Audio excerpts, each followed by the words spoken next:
Hello, everyone, and welcome to the Prose podcast. I'm your host, Tally Shamus, and today I'm joined by executive publisher Phoebe Morgan to talk all about how to survive and thrive in publishing. Phoebe Morgan is the executive publisher of adult fiction at Simon Schuster UK. She runs a list of commercial fiction across genres. She is also a published author with HarperCollins, and her 5 thrillers are out now. The latest is called The Trip. She also runs a Substack called The Honest Editor, all about improving transparency in the publishing industry. So, Phoebe, thank you so much for joining us today. I'll start by asking you broadly about your writing journey. So, when did you start writing, and how did you get to the point where you're at now? Thank you. It's a great question. So I always loved writing, as I'm sure a lot of your guests say. But in all honesty, I never really thought of it as a career option. So I always wrote creatively when I was at school, and it was always my interest. I was always very good at English. That was the subject that I was the best at. And I loved reading. I read a huge amount as a child and still do. But it was only when I got older, in my sort of early 20s and mid 20s, that I started to think about writing a novel more seriously. And I wrote my first book, The Doll House, um, in around like 2014, 15 time, I think, when I was 24, 25. So you can all work out, you can all age me. Uh, but it was only really after I had done a first draft, I started to send it out to literary agents. And at that point, I did not understand the publishing industry in the way that I do now, because I had trained as a journalist as my career. And so the writing was just a side hustle. And I just sort of sent it out to a lot of agents. And I did get quite a lot of rejections. But luckily, my amazing agent, Camilla at Darley Anderson, took me on. And she sold the first book. And I've had 5 books published since then. And I'm just working on book 6 now. And so I've been with Camilla for probably about 10 years. And she changed my life. I will always be grateful to her for that. And it was interesting because I work in the publishing industry now as well. So I quit journalism and I started to work in publishing as an assistant, and then moved up to being a publisher, which is what I do now as my day job. And I still write my books on the side, which is a choice because I don't want to write full time. I would find it very lonely, I think. But to me, it's great to have these sort of podcasts because a lot of people don't really think of writing as a career that you could realistically do, I find. So I always want to talk about the journey and the ways to get into writing. I think it's very important that people have that information because I just didn't feel I had it when I was younger. I find it very interesting that around the same time you got into writing and you got into another role in the publishing industry. You started out as a publishing assistant at Octopus Books. Did you have to apply to many positions before you landed there? I would say I applied for pretty much every publishing job under the sun. And I was working in journalism as a news reporter. And I was applying for jobs like on my lunch break, after work, in the mornings. That was exhausting. I would say that was the hardest part, was just getting my foot in the door. And I had a fair number of rejections. I kept getting to like the almost there. Like I would get to like 2 interviews and then I'd get told, oh, we went with someone else. And it would be so heartbreaking. I can still really remember that feeling because I really wanted to do that. I wanted to get into the industry. And once I was in, I've been very lucky. I've had a really happy career ever since I first kind of got my foot in the door. But in all honesty, that was probably the hardest part. And writing a first draft as a fiction writer was really hard as well. But at that time, I think I had just gone through a big breakup. And it was like a really great project for me to distract myself from that. And at that point, I didn't have a contract. So there was not really that pressure that I have now when I'm in contract most of the time. So it was more something that I could do for the enjoyment of it and the challenge of it. But I would say on balance, it was harder to keep applying for those jobs in publishing and keep the faith than it was to write that first draft. And since then, there have been many like ups and downs in the kind of writing part of my career.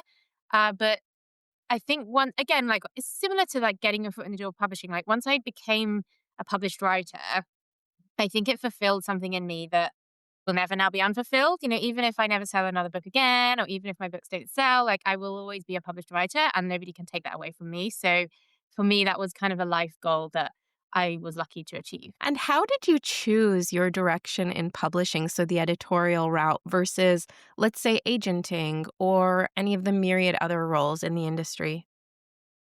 Well, at the time, I think I probably did apply for agent assistant jobs, but I can't actually remember. I just applied for everything. Like one day I applied for like an IT job. I was like, I would never have wanted to do that job, but I just wanted to get a foot in the door.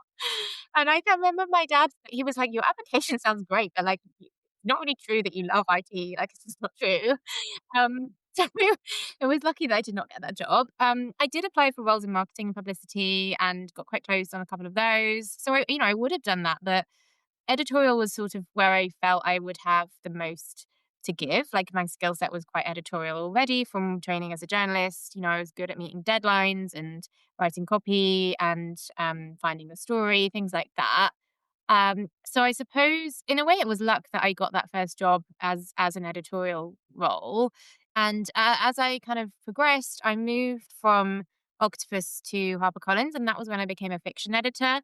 And that was my dream because although I love nonfiction, I didn't really want to be a nonfiction editor or publisher. So again, it was great that I managed to move into the fiction side. In terms of agenting, I'm good friends with a lot of literary agents now, and I always say to them, I don't know how they do it because for me, there are aspects of agenting I would love. Like I love negotiating and I would love finding new authors and signing new authors. But the volume of submissions that literary agents receive compared to the volume that I receive as a publisher is enormous. And the idea of like all of those stories sitting in my inbox and me not being able to get back to them on time fills me with horror. I hate the idea of keeping writers waiting. And it's hard enough as a publisher because I still have loads of submissions, but at least they are filtered via agents. So it is a smaller number. So that is kind of the main reason I didn't really want to go down the agenting route. And I still don't, I would say. Right. And I love that idea of not self-selecting out, just going for everything, especially in an industry where it's so competitive and so many people want to get in. Just apply broadly. I think that's great advice. Really, with the exception of an IT role, which I mean, some people can do IT, and that's great. They're so smart, but like, I'm not smart enough, in all honesty. In terms of advice to people trying to get into publishing, I would say you have to be fairly broad. I would not limit yourself to a genre because you can move once you're in. So as I say, I started in nonfiction and I learned so much there. My boss is still like a really good friend of mine. Like I made friends and I learned how to put a book together. And then later I developed the kind of fiction market awareness and the fiction skills, but a lot of them were transferable. And it would have been the same, I think, in another part of it. So I would really say that once you get in, you can network, you can make connections, you can learn, you can ask about different areas of the business. So don't limit yourself. Sometimes I speak to people and they say, oh, I just want to be an editorial assistant on like a really prestigious literary list. And I'm like, okay, but that is limiting yourself wildly. Like you're going to end up with like such a small selection of jobs. Whereas if you explore other departments, that's going to stand you in better stead. And I know people who have moved across from, say, publicity or sales and into editorial and vice versa. So I really do recommend trying to be fairly open minded when it comes to those entry level positions. Now, you talk about the skills that you picked up. How do your various roles right now interact and inform each other? So, how has your experience as an editor shaped your work as a writer and vice versa? Well, that's a good question. I hope what it does is it gives me another level of empathy. So I really do understand what it is like to be a writer waiting for your book cover or your edits or feeling nervous because you haven't heard back from anyone. And so I try to be very communicative with my list of authors and I try to be sensitive in my edits and I try and put myself in their shoes. And for me, that I kind of am in their shoes, so it's not that difficult. I'm sure I don't get it right all the time. I'm sure some of them will listen to this and be like, well, she wasn't very sensitive on my last edit or something, but I do try to be. So I think that's the main thing. I would say what it does give me is like a quite a deep knowledge of the publishing industry. I feel fairly confident in I'm still learning. Of course, I'm still learning. I'm learning about the business side of things particularly, but I do know how to publish a book and how to write a book. And so it gives me that overarching view of the entire process from start to finish. And so I like to think it makes me a better publisher. I don't know if it makes me a better writer. I think because I work in the industry, I have a lot of knowledge that I can't unknow. So, I know that there are difficulties with marketing budgets and I know how difficult it is sales wise. And I'm very aware of the challenges and opportunities in the market. So I will never be able to get rid of that information. But I think it makes me very pragmatic as a writer. I don't really get too anxious about the writing side. I just kind of try to get on with it and take feedback where I can. And I think what I've never lost is the idea that I am still so grateful to be a published writer. And I really do feel so lucky to have achieved that. And as I said, it might all end tomorrow. And even if it does, like I will still be very grateful for having had the experience. So I think it's important when you have setbacks as a writer to just kind of keep that in mind as well. Um, and it's not that you should always be grateful for being published. And I think there is sometimes a power issue around like publishers having a lot of control and authors feeling on the back foot. So I'm not saying you should be eternally grateful to your editor or anything like that. I just mean sometimes when it's hard, it's worth reminding yourself why you got into it in the first place and kind of recognizing how much you have achieved already. Because the bottom line is a lot of people want to be writers and they never are. They never become writers. And that's hard and sad. So if you have reached that stage, then you should be proud of yourself. And it's a very difficult industry, as we mentioned. And, you say that there are these power dynamics, power imbalances. What in this industry led you to start The Honest Editor? Was it these issues that we see? Were there any specific gaps you were trying to address? Yeah, there was potentially a problem with transparency in the publishing industry. And I see that all the time. And I think that there are some authors who feel very unhappy with how their books are selling, which is one thing. And sometimes as publishers, we can't control that. But what we can control is the way we communicate things. And for me, knowledge is power. And so I thought, okay, what do I know about, like, what can I share in just a very kind of easy to understand, I hope, way? And the articles on The Honest Editor on the Substack kind of range from, what to do if you have a bad sales track record, or interviews with literary agents and publicists and rights people, and discussions about money, discussions about how the editorial process works, pieces around like how to restructure your novel, or why your book cover might look a certain way. So they're really not, they're just telling people things that are already in my head. So they're not difficult for me to write, but I think for people to read, I really hope that they are informative. And then the more people know, I hope the less anxious they can feel as writers and the more in control they can feel. Because if you understand things, then you know a bit more how to deal with them. And I think a lot of the time, if people don't understand something, they assume the worst case scenario. So they think, okay, nobody got back to me on my submission, so that must mean my book is terrible. And that is so rarely the case. So I wrote one about submissions, about why it takes so long for people to reply. And usually it's nothing to do with your book itself. So yes, essentially I started writing it because I wanted to improve transparency in the publishing industry. Yeah, that's a great cause. And I'm wondering, what do you see in terms of your readership? You're getting great readership. What topics are people gravitating towards? Yeah, that's a good question too. I'm actually really new to Substack. My brother has a very successful one. It's called the Crush Bar, and it's about theatre. So if anyone loves theatre, then please sign up to that also. So he taught me a little bit about it, but I would say I'm still learning about how all the statistics and stuff work. I think people like the editorial ones. So ones where they have been about like how to edit a book or about the submissions process. There was one about the acquisitions process early on, which did really well. There was an interview with Alison Barrow, who is like a very well-known publicist in the UK. She has worked on some huge campaigns, for example, Lessons in Chemistry by Bonnie Garmus. And Paula Hawkins, The Girl on the Train. She's worked on some huge books, so she was able to share a lot of really interesting insight into the PR side, and that one did really well.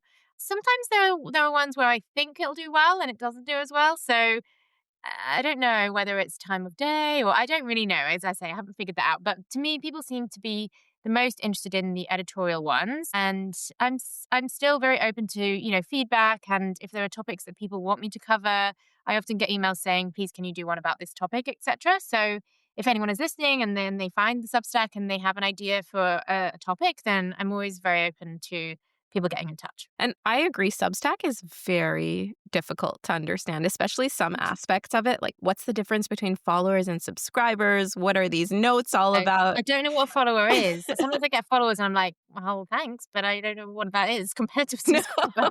we need something on demystifying Substack. But no, but I Yeah. I love the candid nature of your posts, and also your connections in the industry make it so interesting because you can bring in these people that have this specialized expertise to share their knowledge. Do you find that publishing is a very kind of networking heavy industry where you really need to work on your connections to thrive? I think it is a very networking and heavy industry, yes. In all honesty, I like networking. So I'm quite a social, open person. Like I'm pretty extroverted. So for me, I always feel it's a bit unfair because if you're not, then all of those extra things in publishing can feel like really hard work. But to me, they're sort of fun. So in that way, it's just like a luck of my personality. But I think there are a lot of evening events. There are a lot of lunches and coffees. There's a lot of relationship building with agents and authors and translators, all kinds of different people. And so yes, I think it can help you. Obviously, it has helped me with the honest editor because I've had, most of the people that come on are people I know or friends and, or people. I mean, some of them have asked to be on it, which is a new thing. People keep sending me messages saying, "Can I be on the honest editor?" And I was like, "Well, yeah, great." Because usually I was like, I ask people. So I'm very flattered when people actually want to be on it. But yes, I think you can obviously succeed without the networking piece. I think if you're a hard worker, you love the books, you connect with your writers, like, of course, you don't have to be out and about every night. And people have different limitations on their time and different lifestyle choices, of course. I do think though we always say it's an industry where you shouldn't burn any bridges. So, people come back around. It's a very small industry. If you leave a company, you're very likely to end up working with the similar people in a new company. Authors move publishers. And particularly in the UK, I'm talking about, it is a really tiny industry. So everybody knows everyone. It's incredibly gossipy. I do not love that aspect. I find the gossip side of publishing really challenging and I don't like it. Um, but, I've also made some very good friends through my job. So I'm very happy about that aspect. Right. That's fascinating. I'd like to move over to the craft side of publishing. So, tips for writers that might be listening to this podcast. Let's start broad. So, when you're evaluating a manuscript, what do you think is the difference between a good piece of writing, it's acceptable, and something that's really unputdownable that you have to have? Yeah, for me, it's having the strong hook. It's having the voice. You can tell pretty quickly, um, and I think the plot, like, it doesn't have to be wildly original. A lot of plots are sort of touching on similar themes, but you need like to have something that differentiates you a little bit. For me, um, and that's hard to quantify. There are also a huge amount of books that are quite similar that do really well in terms of the actual writing style. It's so hard to quantify. I think a lot of it is the voice. Some writers just have very special voices that connect with you from the first page. But again, that is really subjective. So this is what I also say to writers is that you only need one editor. You need one person to say yes. And your voice might not be for everybody. So what I might consider an amazing book isn't necessarily what every publisher in London will consider an amazing book. There obviously are times where a book goes to auction and it is very competitive and everybody wants it. But they are quite rare. Like a lot of the time, you just get one deal or one or two people, one or three people interested, and that's really totally fine. That's totally fine for you as a writer. Um, and I think for me, I do want books that I think will work in the market. I have turned down books that, I mean, for example, like there's always this book that I remember which I read in COVID and I absolutely adored it. It was an incredible kind of dystopian novel and I ended up turning it down because nobody wanted to read that in COVID. My team were like exhausted. We were locked in our houses. Everyone was really sad. And the idea of reading a book, which was it was about like what would happen if all the water in the world got infected. And it was amazing. She was a beautiful writer. She did get published, I think maybe not with that one, but with the next book.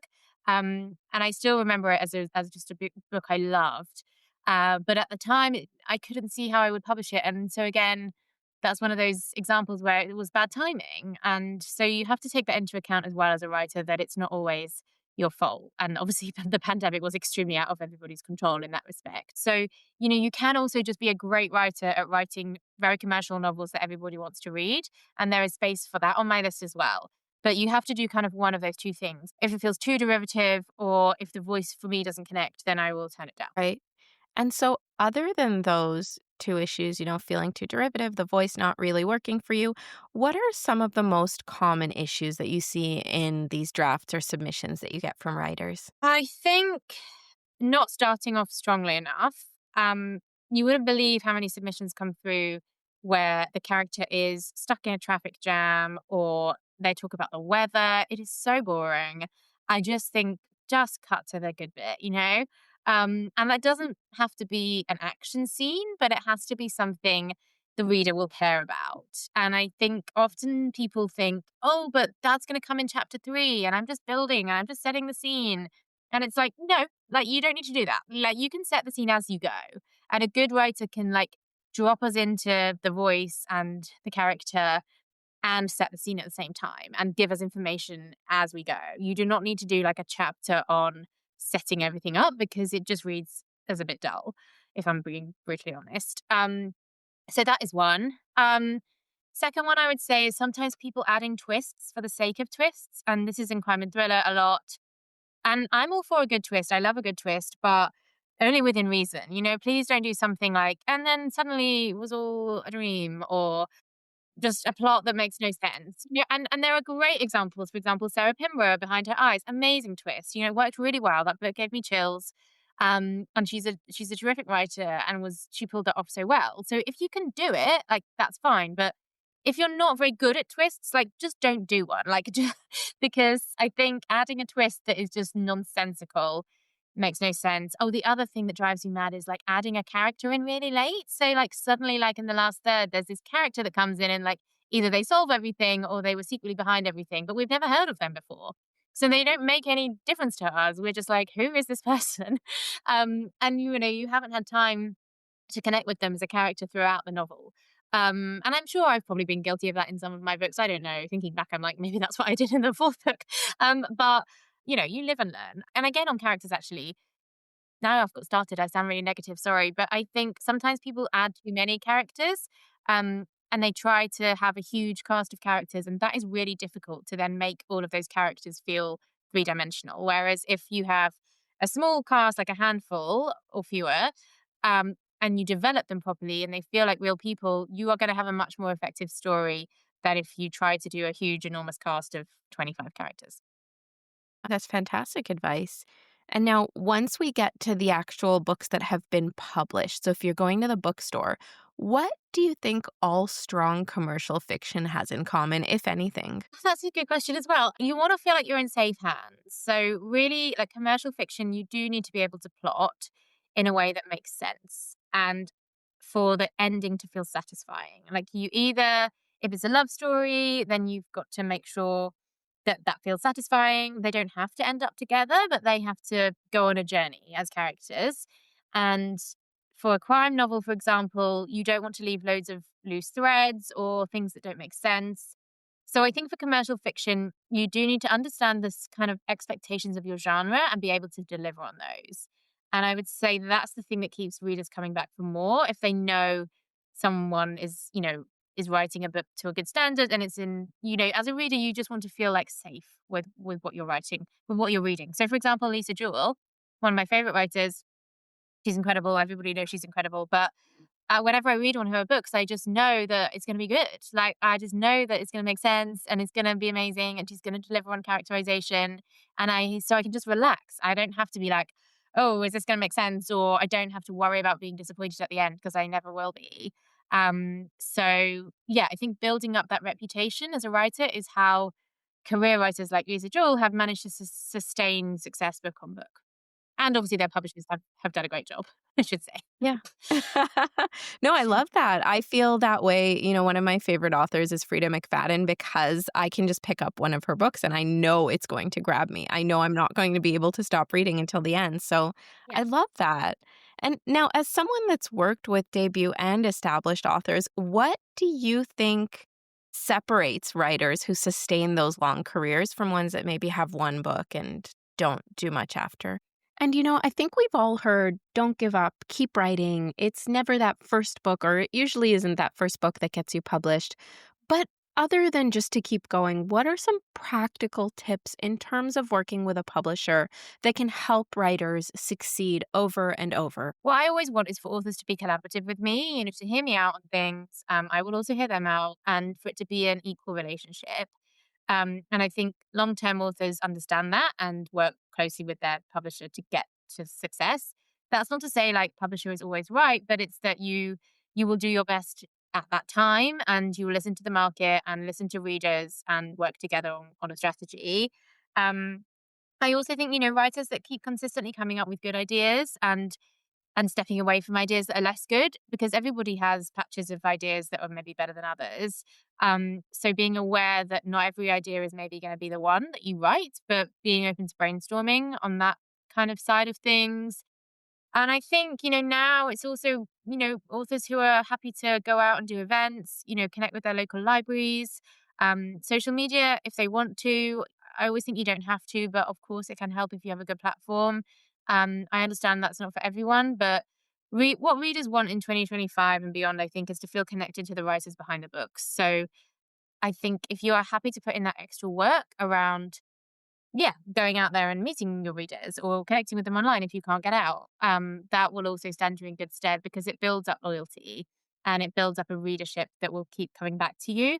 And now that the market is so flooded and we have, Kindle Unlimited, and we have Amazon, we have all these authors being published all the time, everywhere, and we have AI, it is really hard. So the more you can do to feel connected to your readers and to help with that brand loyalty, the better, I would say. We have touched on the importance of marketing as an author and how to build your author brand on this podcast. So that's certainly top of mind for many of us in this industry. Now, I'd love it if before we wrap up, we could turn to a topic that's been rather popular on my Substack lately. So, I'm a lawyer, and I decided to start a series on legal issues that writers should be aware of. And the first post I wrote is about termination clauses because I think these are often overlooked.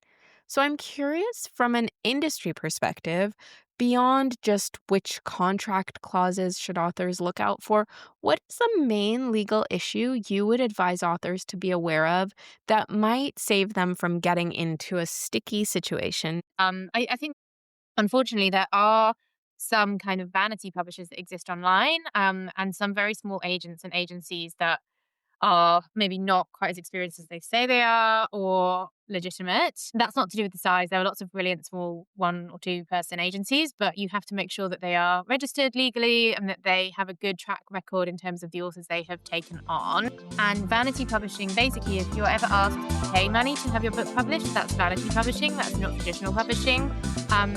So if a publisher says, yeah, we'll publish your book, but you need to give us $5,000, like that is not how it should work. We pay you as the writer. So that's just something to be aware of from a legal perspective as well. But you will probably know way more than me. Fantastic. Well, Phoebe, thank you so much for coming on and sharing all your knowledge. This has been wonderful, so insightful. Well, thank you so much. I appreciate it. And yeah, I hope that people listening have found it useful.